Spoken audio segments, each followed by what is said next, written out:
下大雪了，想给我奶炖只大鹅，但是活的我抓不着，死的我买不着。也就是说，在这场突如其来的大雪之中，我和大鹅都没有准备好双向奔赴。我说奶呀，不行，你考虑考虑错峰吃鹅吧。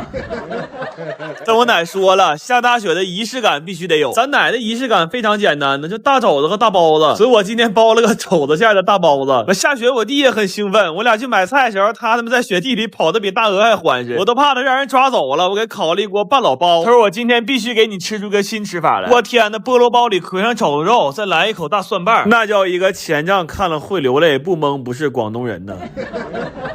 我奶今天还点了排羊肉条、肉段烧茄子，还有这个撒烧烤料炒的肥牛。我说奶呀，这下雪你不能出去溜达去，你不消化呀。我奶说我今天教你一个道理，叫下雪天吃冰糕。我图的就是这个劲儿。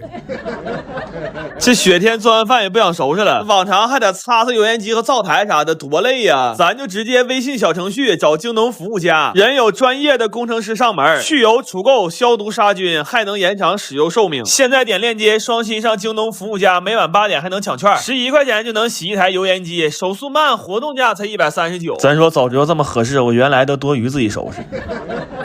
来吧，提箱的青丝儿、波包、肘包、酒蛋、煎饺、排羊、烤牛、虾豆、断茄、藕盒、蚝生。上我奶奶，我俩也没啥心思吃啊。我说奶，你慢慢吃吧，下雪路也滑，我俩先回去了。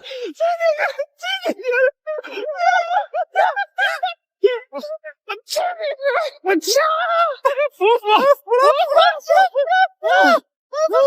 我最近特别想吃麻辣火锅，然后平时我还爱看炒火锅底料的视频，那大锅下料感觉特别爽，所以我买了400斤调料和800斤牛肥油。我打算用前2天买的那个1.4米大铁锅在家做一次试试，看看是不是也这么过瘾。但是炒料之前有很多的准备工作需要做，这里边处理干辣椒是最痛苦的，因为它实在太呛了。我当时咳嗽的肺子都要出来了，就感觉咳一下全身都在共振。真的，就处理辣椒的那天里啊，我们家楼道的声控灯我们给磕成常亮的了。所以后来熬牛油的时候，我们就拿到院里去熬去了。零下20多度的天，熬这玩意儿差点没给手指头冻掉了。但是这时候我发现了一个特别可怕的事儿，就这准备工作多到根本就干不完。就是每当我觉得下一秒可以炒料的时候，就会发现其实还有事儿是没准备好的。等我们准备好所有东西的时候，已经是第4天早上了。就这么折腾完之后，我深刻的明白了一个道理啊，我发现有些钱呢，他就活该让别人挣去。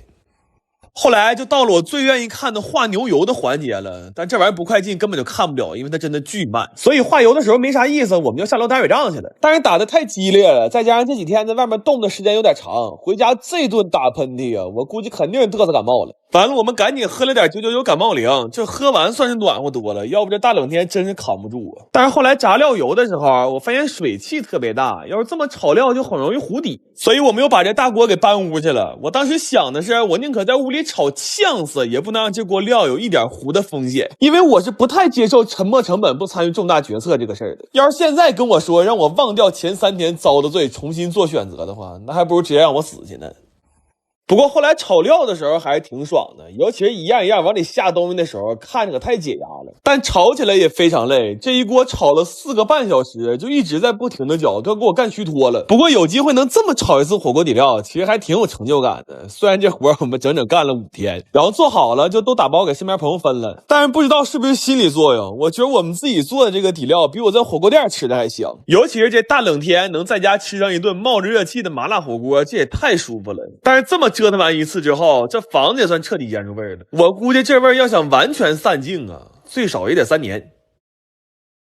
我最近发现只用大米和水居然能做出来米线，这事儿我太想试试了，我从来也没吃过不放胶的米线呢。主要是我看了一个教程，它写的也不太难，它的原理呢是先想办法把馅米变成粘米粉，后面就跟做手擀面差不多了。我一看这个我行啊，但是奈何它人生无常啊。我们干了20个小时，但其实就干出来仨事儿。拉磨，冰了几瓶元气夏日限定的海盐水果，做米线失败。我后来半夜时候非常暴躁，因为之前不管做的好吃难吃，它起码有口吃的。你等今天这个，我们即将迎来的却是一锅热气腾腾的大米汤。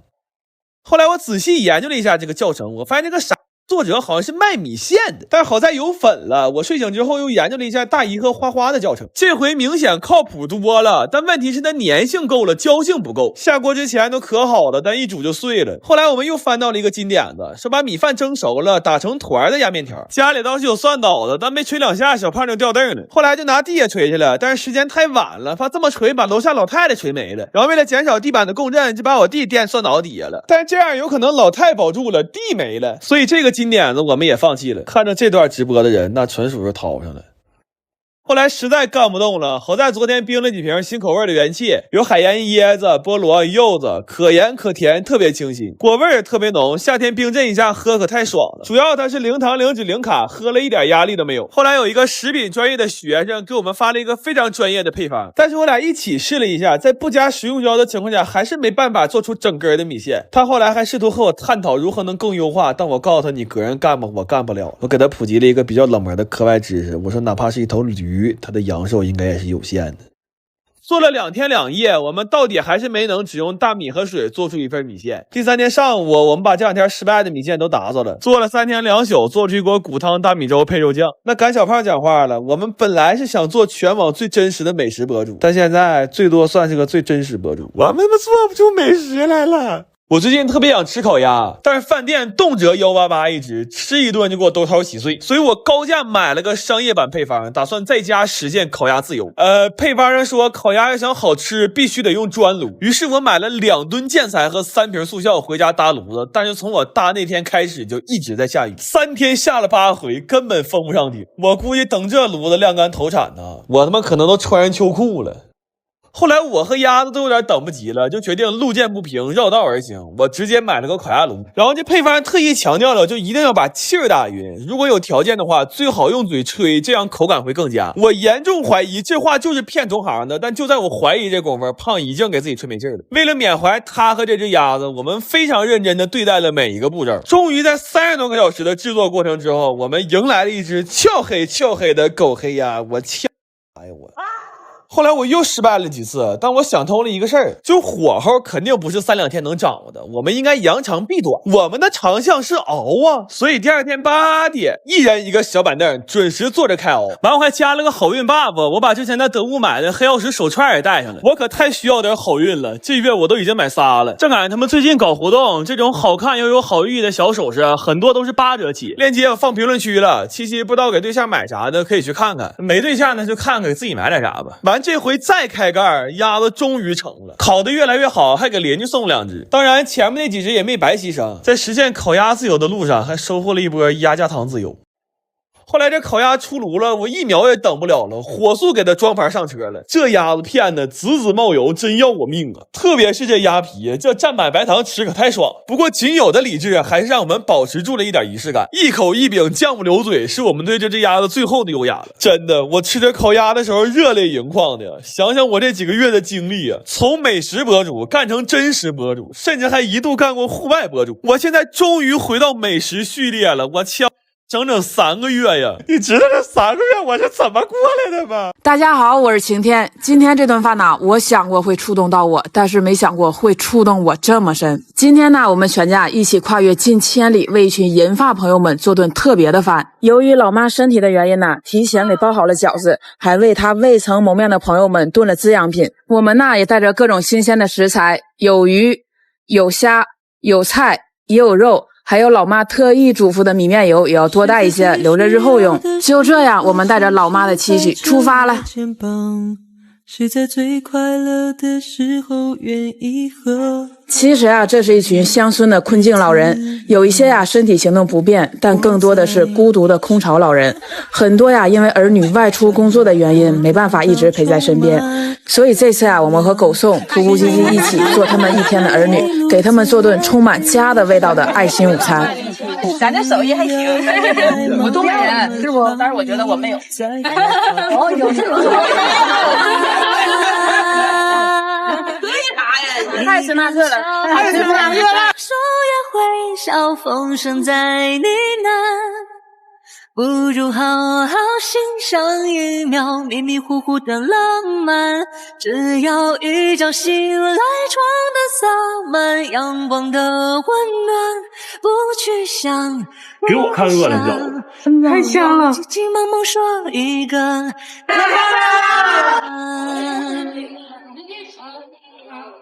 都拽盘子我都不让走了。来点块虾，别着急，我给你找点块。你们高兴咱就高兴，吃甜的吃咸的，有的时候你们儿女不在身边，所以说咱就觉得尽一份社会责任。给你的小美满。牙还行啊，牙行。哎呀，那挺好，多吃点挺好，能吃这么多，我给你掰开。我头2年就这么喂我奶吃饭的。很有感触的一句话，这个世界上几乎所有的爱都以聚合为终点，只有一种爱以分离为目的，那就是父母对孩子的爱。你身体健健康康，身体健康。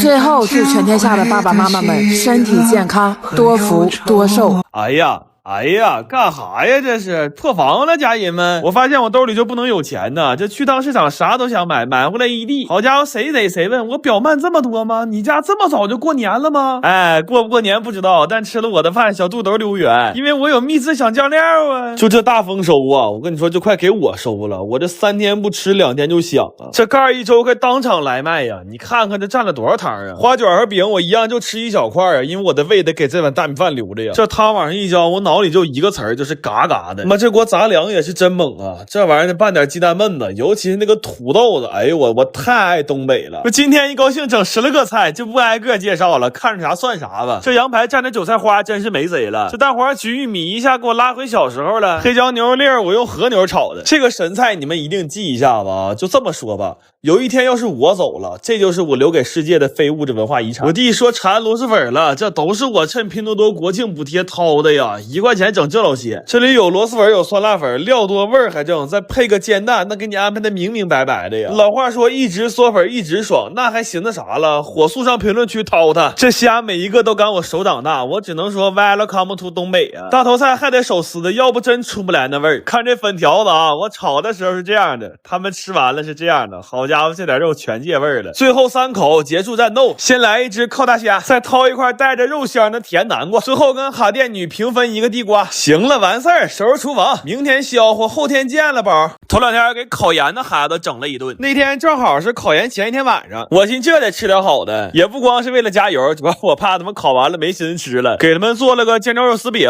还有个新加坡辣螃蟹。既然这盒没扔，你们买认准这包装就行。这玩意儿我也不知道真假的，但是我觉得跟我在新加坡吃的味儿是一样的。完，我寻思这晚上不得干通宵啊，做了个草莓冰点提神。完，他们说哥你别整那没用的，那玩意儿提神这一块，咱说心里话，提神这玩意儿啥玩意儿有肘子提神呢？咱说。完，有个南方同学说没吃过杀猪菜，我寻思这不撞枪口上了吗？我给炖了满满一大锅呀，这底下还藏俩骨棒呢。然后他们说想吃个前账菜，我炖了个牛腩腐猪煲。我天天说前账，给我现账整贼紧张。好家伙，连夜在家熬了一锅皮冻，家里火都没关就给我送来了。我说咱哥俩关系慢慢处呗，你这整还挺玻璃心。最后给他们做了个蒜苔羊排和咸蛋黄茄子，然后他们拿到寝室稍微有点凉，就上宿管阿姨那屋热了一下。据说那香味在阿姨那屋久久不能散去，整的人2点多还没睡着觉呢，起来泡碗方便面。然后有同学元旦不回家，我给他们带了不少自嗨锅，正好最近拼多多6周年活动，花1块钱就能秒整箱9盒自嗨锅。这毛我旺自热火锅贼入味，还有梅肉饭和沙牛煲饭都嘎嘎香。你们直接点我评论区链接抢就完事儿了。但我嘱咐他们千万别拿这玩意儿上学校食堂吃去。江湖上盛传一句话叫万事留一线，日后好相见呐。来吧，香香的牛竹、老肘、胀冻、猪菜、辣蟹、青饼、梅冰、台牌、黄茄、蒜骨。行了，这就跟我弟打包往学校去了。今天来的是中医药大学，我跟这几个同学约定了一下，我说如果考研成功了，等开学一定给我整2天膏药，但如果吃了我的饭考研失败了，我只能把我弟拿出来给你们练练针灸了。